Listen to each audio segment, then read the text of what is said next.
Bonjour à tous, bonjour à celles et ceux que je n'ai pas encore vus, qui sont nouveaux et qui viennent parfois de loin, qui réunissent des familles. Ça, c'est super.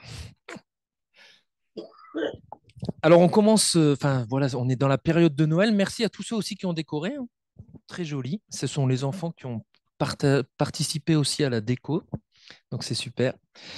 On est dans cette période de Noël et je vous montre trois images et vous me dites ce que vous voyez, ok? Première image, voilà. Qu'est-ce que vous voyez? La sécheresse, comment? Une terre aride. Un comment? Un chou-fleur marron? Bon. On va retenir terre aride. Terre aride. Attends, je vais éteindre la lumière de devant. Si, c'est bon. Qu'est-ce que vous voyez ici? Comment? La vie? Comment ça s'appelle? Ouais, une jeune pousse. Un autre terme? Comment? Un germe. Un germe. Ou bon, une jeune pousse, un rejeton, etc. Ça marche aussi. OK. Qu'est-ce que vous voyez maintenant ici? Une verte prairie. Ouais. Une prairie verdoyante. Alors, je vous propose que ces trois images résument Noël selon la vision du monde chrétien. Le germe, Noël, c'est ça, le germe qui change une terre aride en prairie verdoyante. Comment ça marche? Je vais vous expliquer. Tout commence, en fait, ce matin, c'est un peu une histoire que je vous raconte. Tout commence avec Dieu qui crée un beau et bon monde dans lequel il est Dieu, dans lequel les êtres humains, Adam et Ève, sont son peuple et parmi lesquels il habite. Ils habitent dans un magnifique jardin verdoyant et plein de vie. Mais le péché fait son entrée dans le monde. Et avec lui, la mort et toutes ses conséquences. La création que Dieu avait créée se détériore. Les relations entre les humains et la création se détériorent. Les relations entre humains se détériorent. Les relations entre les humains et Dieu se détériorent aussi. Est-ce que vous expérimentez cela? Vous n'êtes pas obligé de me répondre, mais réfléchissez. Est-ce que vous expérimentez cela?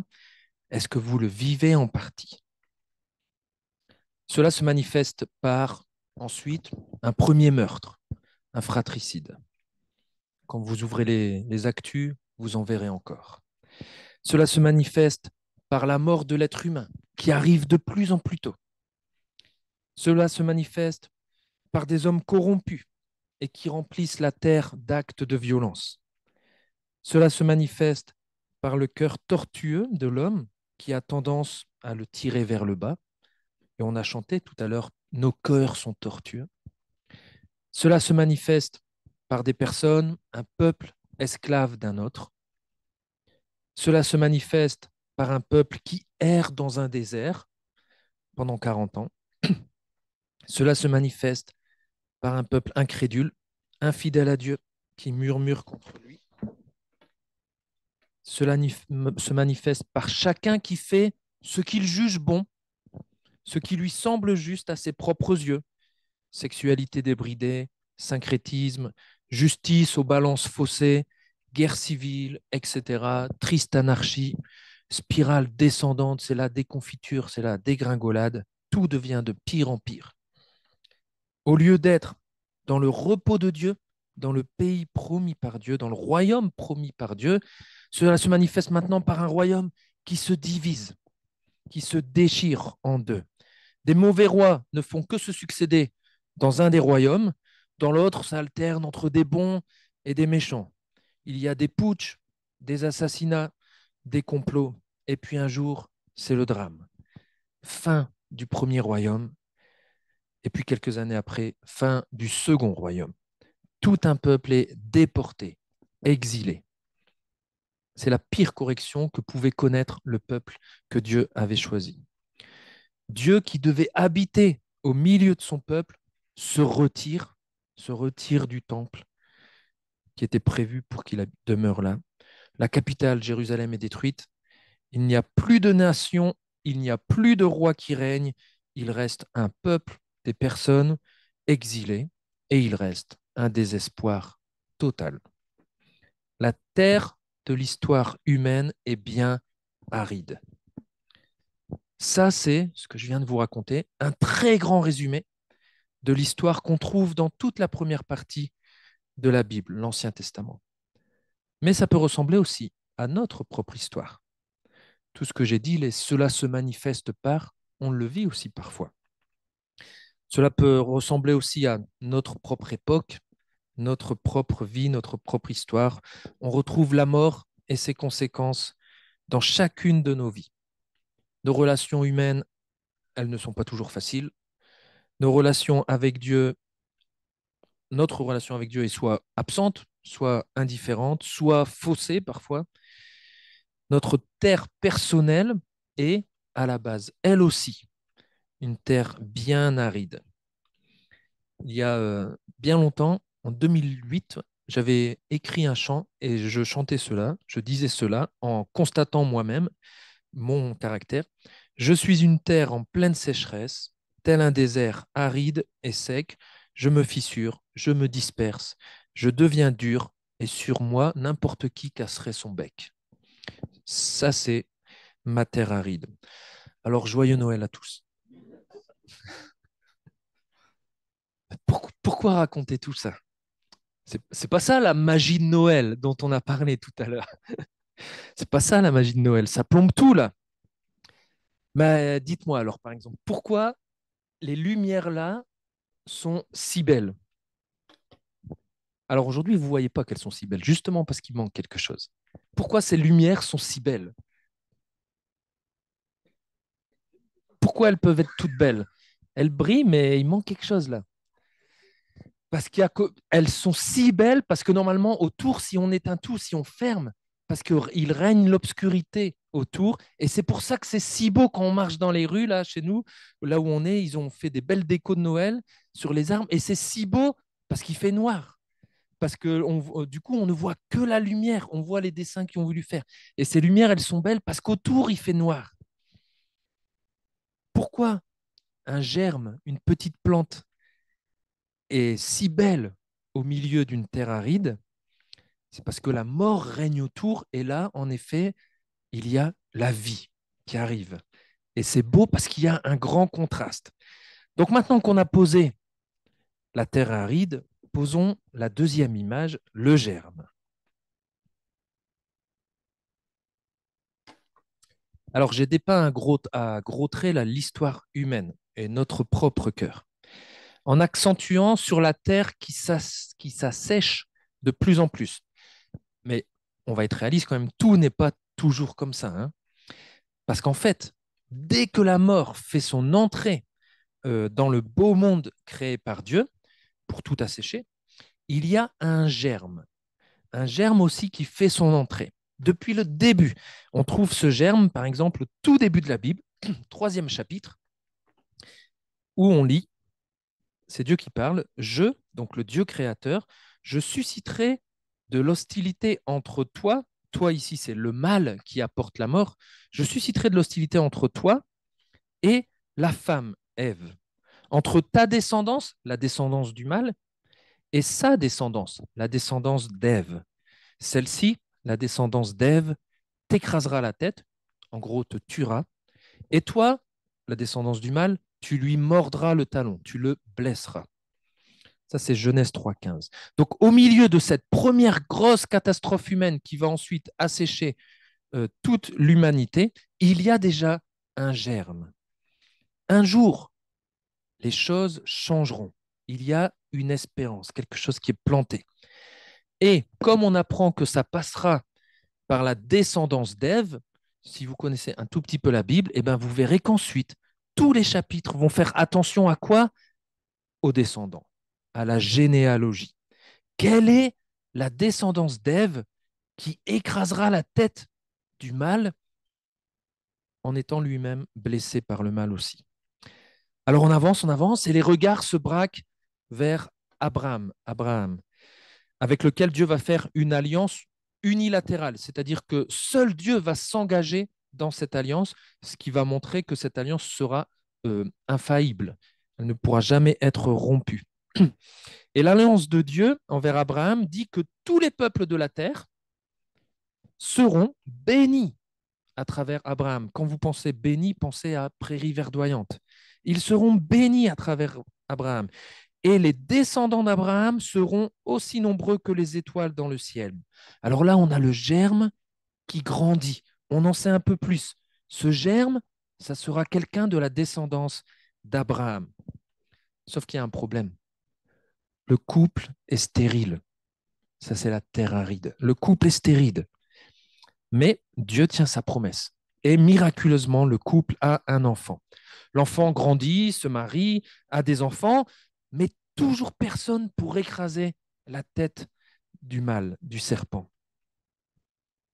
On continue de faire attention aux généalogies et on apprend un des 12 arrière-petits-fils d'Abraham, il est nommé Judas, il reçoit une bénédiction un jour, et cette bénédiction, elle dit, le sceptre, l'autorité, le sceptre royal ne s'écartera pas de Judas, et l'insigne de chef ne sera pas ôté d'entre ses pieds jusqu'à la venue de celui auquel ils appartiennent et à qui tous les peuples rendront obéissance. Genèse 49, verset 10.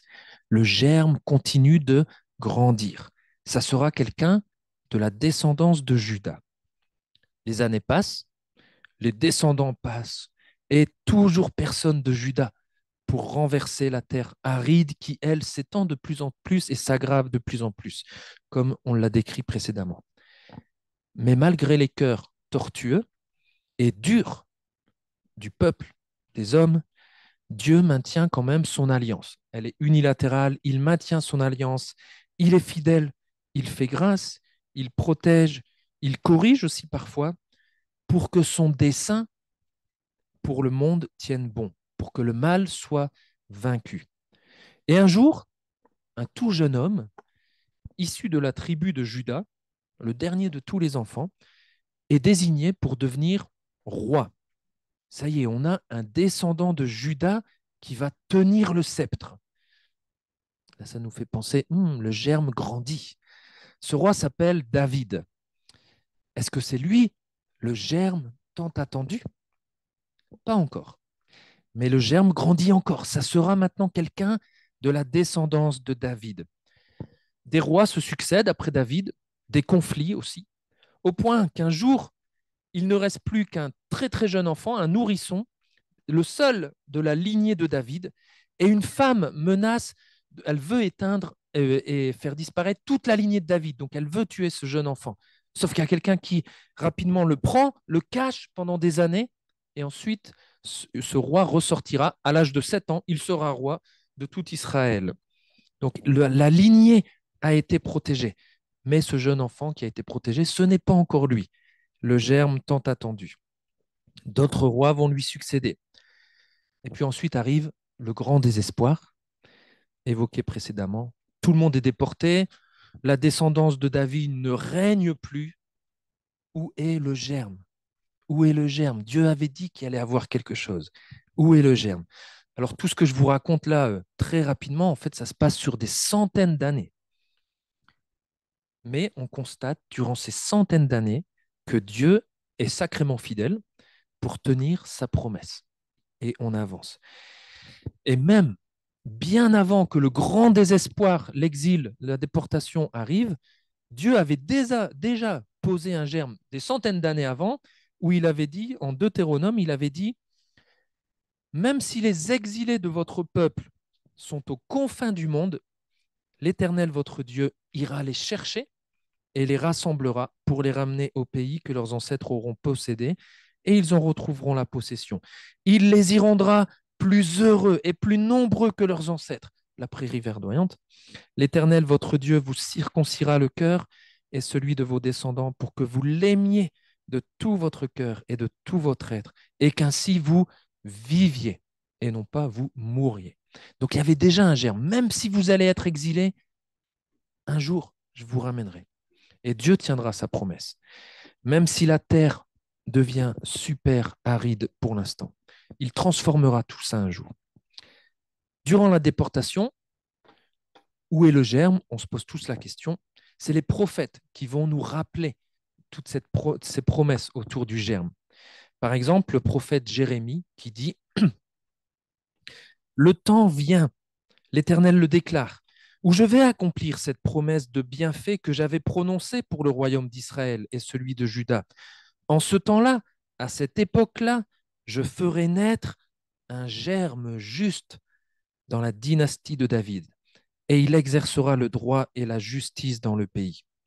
L'espérance du germe, elle est toujours là. » Zacharie, un autre prophète, dira, en effet, je ferai venir mon serviteur, qui est appelé le germe.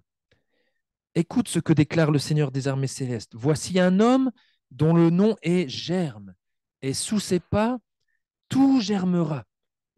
Ça veut dire que sous ses pas, la terre aride va disparaître.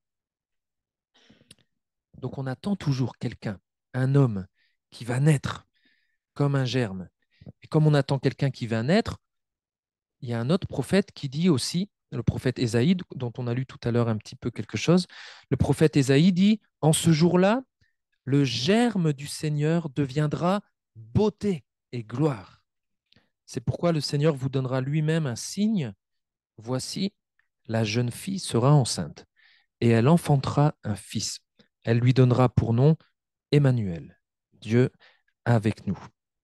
Et ailleurs, Ésaïe dit aussi, un rameau poussera, un rejeton naîtra, c'est pour ça qu'on pouvait aussi dire rejeton, un rameau poussera sur le tronc d'Isaïe, un rejeton naîtra de ses racines et il portera du fruit. Rameau, rejeton, tout ça, c'est aussi lié au germe, l'image du germe. On attend quelqu'un, on attend un fils. Et le prophète Michée, lui aussi, va préciser, et toi, Bethléem Ephrata, bien que tu sois petite parmi les villes de Juda, de toi, il sortira pour moi celui qui régnera sur Israël. Son origine remonte au temps passé, aux jours anciens, comme je viens de vous le montrer, ça remonte depuis le début. Son origine à celui qu'on attend remonte au temps passé, aux jours anciens. C'est pourquoi l'Éternel livrera à d'autres son peuple jusqu'au moment où celle qui doit enfanter enfantera. On l'attend. On sent que ça approche là quand on est dans cette période avec les prophètes, les petits prophètes. On attend ce germe. Et puis un jour, on lit, Dieu envoya l'ange Gabriel dans une ville de Galilée appelée Nazareth, chez une jeune fille, liée par fiançailles à un homme nommé Joseph, un descendant de David. Cette jeune fille s'appelait Marie. L'ange lui dit alors, n'aie pas peur, Marie, car Dieu t'a accordé sa faveur. Voici, bientôt tu seras enceinte et tu mettras au monde un fils. Tu le nommeras Jésus. Il sera grand. Il sera appelé Fils du Très-Haut. Et le Seigneur Dieu lui donnera le trône de David, son ancêtre. Il régnera éternellement sur le peuple issu de Jacob, et son règne n'aura pas de fin. On a une jeune fille, on a un fils qui est de la descendance de David. L'évangéliste Matthieu nous dira qu'il est aussi de la descendance d'Abraham. Tout concorde. Voici le germe. Et en plus, c'est un nourrisson. Alors quoi de mieux qu'un nourrisson pour représenter un germe, porteur d'espoir? Ce germe porte sur lui tout l'espoir du monde et des nations. C'est Noël. Le germe est là. Alors dans notre terre aride, dans votre terre aride, quel est notre germe porteur d'espérance? Quel est votre germe porteur d'espérance? Est-ce que vous avez besoin d'un germe dans votre terre aride? Noël, c'est la naissance du germe tant attendu pour changer la terre aride de l'histoire humaine, pour changer notre terre aride. Mais pour la changer en quoi? En prairie verdoyante. Alors, à quoi ça correspond, cette prairie verdoyante? Je vous lis encore Ésaïe, qu'on a lu tout à l'heure, qui disait, pour vous donner un aperçu de la prairie verdoyante qu'on a avec le germe, voici mon serviteur que je soutiens, celui que j'ai choisi, qui fait toute ma joie. Je lui ai donné mon esprit et il établira le droit pour tous les peuples. Mais il ne criera pas, il n'élèvera pas la voix, il ne la fera pas entendre dans les rues. Il ne brisera pas le roseau qui se ploie et il n'éteindra pas la flamme qui faiblit. Mais il établira le droit selon la vérité. Il ne faiblira pas, il ne ploiera pas jusqu'à ce qu'il ait établi le droit sur terre, jusqu'à ce que les îles même et les régions côtières mettent leur espoir en sa loi. Car voici ce que dit l'Éternel Dieu qui a créé les cieux et les a déployés, lui qui a disposé la terre avec tout ce qu'elle produit, qui a donné la vie aux hommes, qui la peuplent, et le souffle de vie à ceux qui la parcourent. Moi, l'Éternel, moi, je t'ai appelé dans un juste dessein, et je te tiendrai par la main. Je te protégerai et je t'établirai pour conclure une alliance avec le peuple, pour être la lumière des peuples étrangers, pour ouvrir les yeux des aveugles, pour tirer du cachot les prisonniers, de la maison d'arrêt ceux qui habitent les ténèbres. Moi, je suis l'Éternel, tel est mon nom, et je donnerai ma gloire à aucun autre. Je ne livrerai pas mon honneur aux idoles. Les événements du passé se sont produits, et maintenant, j'annonce des événements tout nouveaux. Avant qu'ils germent, je vous les fais connaître. On est moins 700 ans avant Jésus-Christ, là, et le germe, on apprend déjà que le germe va établir le droit, la justice sur la terre. Ça ne sera plus une terre aride. Le germe sera plein de douceur et non pas avec un cœur tortueux ni dur. Le germe vient pour rétablir et non pas pour casser. Le germe sera lui-même l'alliance entre Dieu et les humains. Et on apprend aussi dans une autre prophétie que le germe anéantira la mort pour toujours. Le Seigneur Dieu essuiera les larmes de tous les visages. Il fera disparaître de toute la terre le déshonneur de son peuple. En ce jour-là, on dira, c'est lui notre Dieu. Nous avons mis notre espérance en lui et il nous a sauvés. C'est le Seigneur en qui nous avons espéré. Soyons dans l'allégresse, réjouissons-nous de son salut. Ça, c'est la prairie verdoyante qu'apporte le germe. Plus de mort, plus de larmes, mais de la joie, de l'allégresse, du salut. Est-ce qu'elle n'est pas belle, cette prairie verdoyante qu'il apporte? Est-ce que vous aimerez vous promener dans cette prairie verdoyante avec l'Éternel à vos côtés aussi? Marcher librement, jouir de toute la vie qu'il y a dans cette prairie. Est-ce qu'on n'aimerait pas vivre dans cette prairie? J'aime beaucoup les deux prophéties de Zacharie qui parlent du germe et que je n'ai pas lu en entier tout à l'heure. Je vais vous les lire maintenant en entier.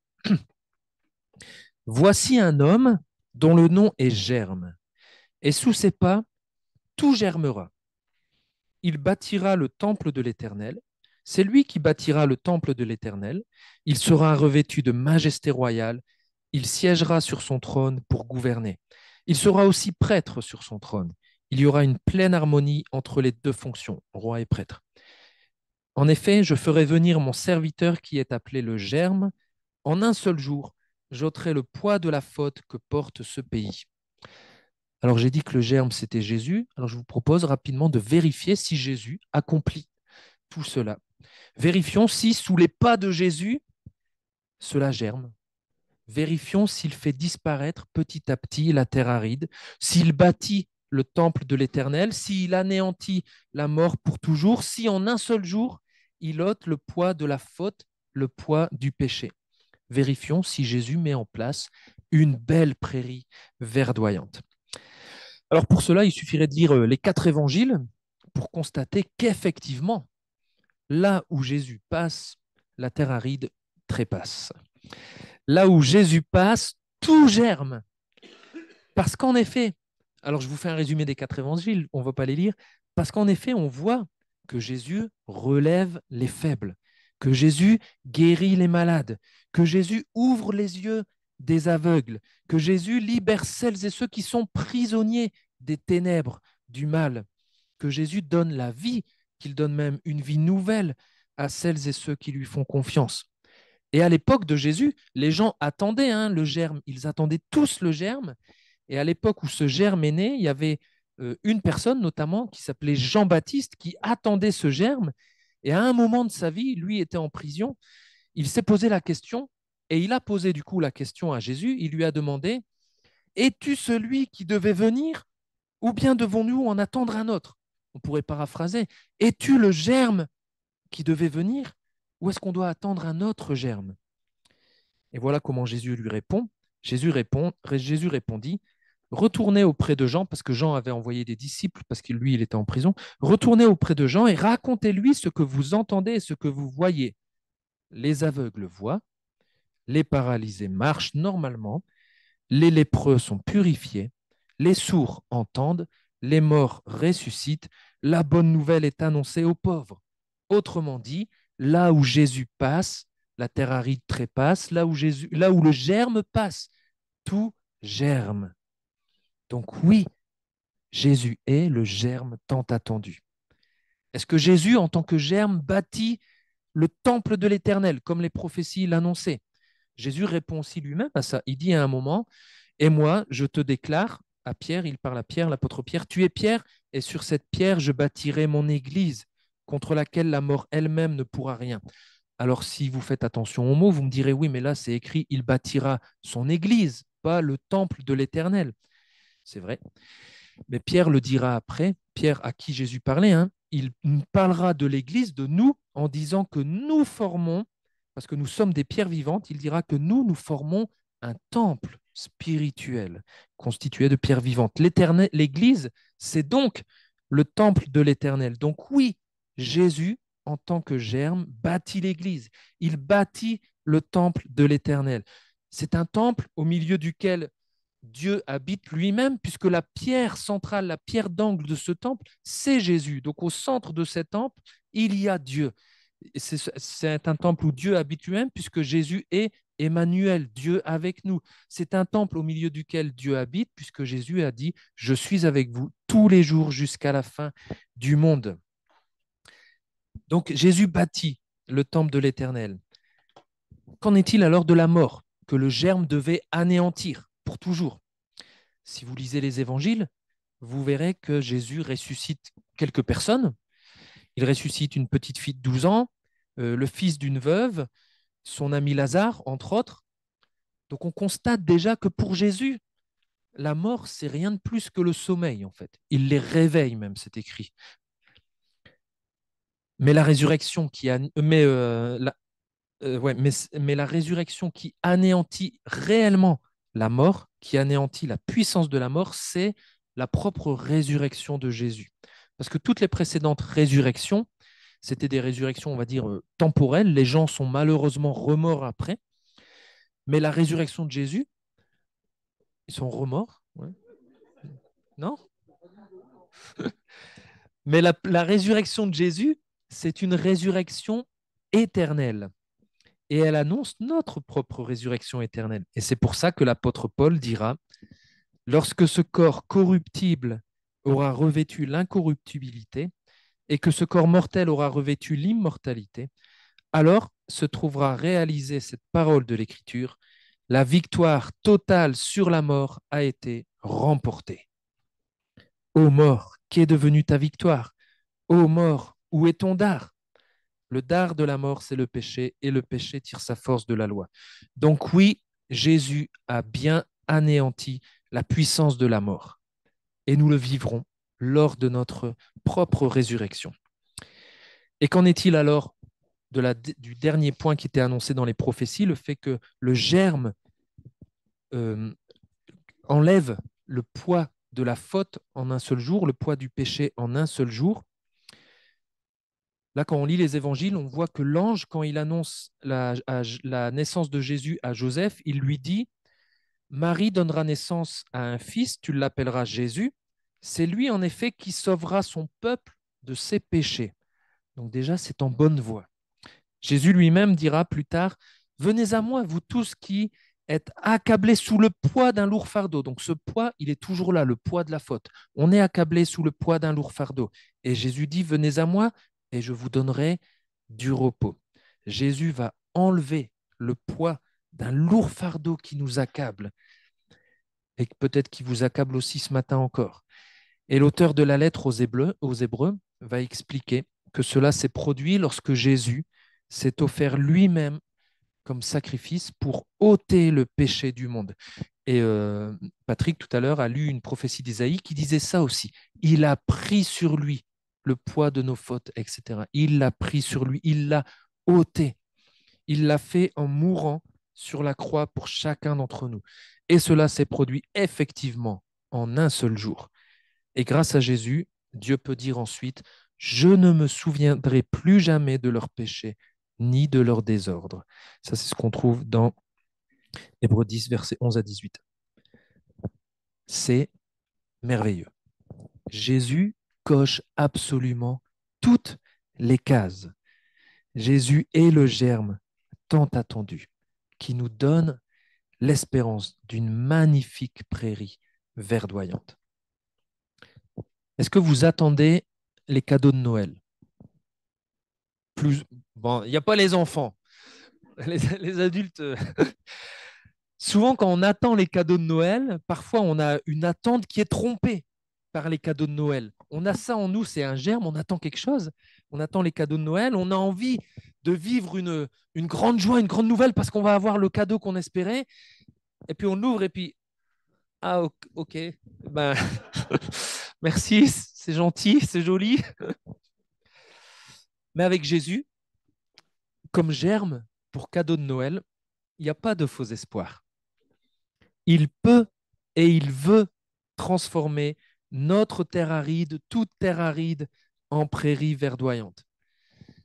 Bien sûr, il y a aussi des mauvais germes. Quand je parlais avec mon épouse de germes, elle est médecin, pour elle, les germes, ça ne lui fait pas du tout penser à ça. Les germes, ça fait penser aux virus, à toutes les maladies. Mais c'est une bonne image aussi, parce qu'en effet, il y a des mauvais germes. Et peut-être qu'on en a aussi des mauvais germes dans notre vie, dans lesquels, en fait, on met dans ces mauvais germes aussi un espoir, en pensant qu'ils pourront faire quelque chose pour nous, en espérant qu'ils pourront peut-être nous offrir une prairie verdoyante. Alors ces germes-là, ils sont de toutes les formes. J'en cite quelques-unes. Peut-être on pense à des pierres magnétiques ou je ne sais quoi qui nous promettent une prairie verdoyante de santé ou de réussite. On a d'autres germes qui sont d'autres intermédiaires que Jésus entre Dieu et nous, qui nous promettent peut-être plus d'efficacité dans nos prières parce qu'on va s'adresser à la bonne personne pour pour le bon besoin, etc. Et puis il y en a d'autres, des germes, le germe de la réussite, de la carrière, etc., qui nous promettent des espoirs et puis qui souvent nous trompent en fait. Donc, pour accueillir le vrai germe de Noël, débarrassons-nous de tous ces mauvais germes pour laisser la pleine place au seul germe qui peut transformer notre terre aride en prairie verdoyante. Sinon, après, on va avoir dans notre prairie des germes toxiques, des plantes toxiques et les mauvaises herbes, ça va assez vite pour se répandre aussi. Donc, c'est certainement le plus beau cadeau que nous pouvons recevoir à Noël. C'est un tout petit cadeau, c'est vrai. En apparence, c'est un germe, c'est un bébé. Mais de ce germe, notre terre aride pourra être transformée en prairie verdoyante. Et avec le prophète Ésaïe, je voudrais terminer en disant, et on peut le prendre chacun pour nous, ne vous rappelez plus les événements du passé. Ne considérez plus les choses d'autrefois. Je vais réaliser pour vous une chose nouvelle. Elle germe dès à présent. Ne la reconnaîtrez-vous pas? J'ouvrirai un chemin à travers le désert et je ferai jaillir des fleuves dans la steppe. Les animaux sauvages, les chacals, les autruches célébreront ma gloire, car je ferai jaillir de l'eau dans le désert, des fleuves dans la steppe, pour abreuver mon peuple, celui que j'ai élu. Je l'ai formé pour moi, il proclamera ma louange. Les choses anciennes sont passées, voici les choses nouvelles sont venues avec l'arrivée du germe, le Christ, qui nous a réconciliés avec Dieu pour vivre à nouveau dans ces verts pâturages. Est-ce que vous voulez passer de la terre aride à la prairie verdoyante? Plusieurs parmi nous, on est déjà en train de vivre ce chemin vers la prairie verdoyante. Si ce n'est pas encore le cas pour l'un ou l'autre, n'hésitez pas à discuter autour de vous, puis surtout à venir découvrir ce germe en lisant les évangiles, en voyant ce que Jésus est venu accomplir pour chacun d'entre nous, pour que ce germe prenne racine, qu'il porte du fruit et qu'il vous fasse passer d'une terre aride à une prairie verdoyante. Voilà la grande nouvelle et la grande joie que nous apporte Noël.